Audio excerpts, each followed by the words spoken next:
Welcome back. My final tipping point tonight. Bill Clinton told a newspaper near his hometown that you would need to have a single-digit IQ not to recognize what damage Russian hacking did to Hillary's candidacy. Now, there are a couple, small but critical pillars of truth. Former President Bill Clinton and Hillary Clinton and Barack Obama and every Democrat I've talked to since the election have failed to mention about the Russian hacking. So let's talk about them right now. The first thing Bill Clinton forgot to mention: saying that the Russians tried to influence the election with information is very different than saying Russia hacked our elections. One perhaps is true, we'll get to that in a second. The other is patently false, and it's very important to note the difference.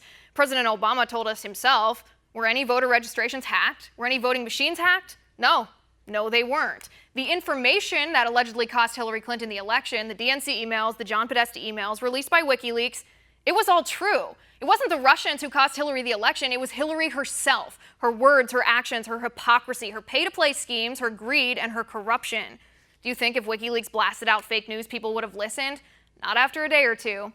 But this information was true, and that's why it stuck. And by the way, if the mainstream media had done their job instead of kissing the tails of the Democratic elite and actually reported on the truth instead of parroting liberal talking points, Russia wouldn't have even needed to expose the truth.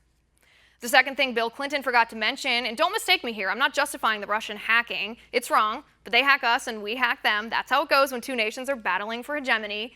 But even if what Bill says is true, even if the Russian government directed the hacks, and I'll note here once again that Julian Assange says his source was not the Russian government, even if the Russian government did direct the hacks, they hacked a private citizen.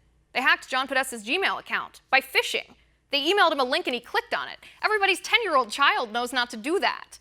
This was not an attack on the U.S. government. But you know what was? The Russians hacked the Pentagon in August of 2015, almost brought the military to its knees, shut down the email accounts of some 4,000 military and civilian personnel who work for the Joint Chiefs of Staff. Allegedly, this was retaliation for economic sanctions imposed by Obama against Putin for his invasion of Crimea and Ukraine. But more importantly, Hillary Clinton had already declared her candidacy for President of the United States 4 months earlier. She had every opportunity in the world to condemn this, to make these cyber attacks a huge news story, to hold Putin accountable, blame the Kremlin for attacking the might of the United States. I don't need to tell you what we heard. Nothing. The last thing Bill Clinton forgot to mention: Hillary Clinton herself blames the hacking on a personal beef Putin held against her for, guess what? Interfering in the Russian election in 2011. Perhaps Putin felt the same way millions of Americans felt. They're going to vote for Donald Trump because they can't stand Hillary. And that's my final point tonight. You can reach me on Twitter at Liz_Wheeler. Also, if you liked the show, please send me an email at oann.com/contact. We'll see you again tomorrow at 9 p.m. Eastern, and until then, have a good night.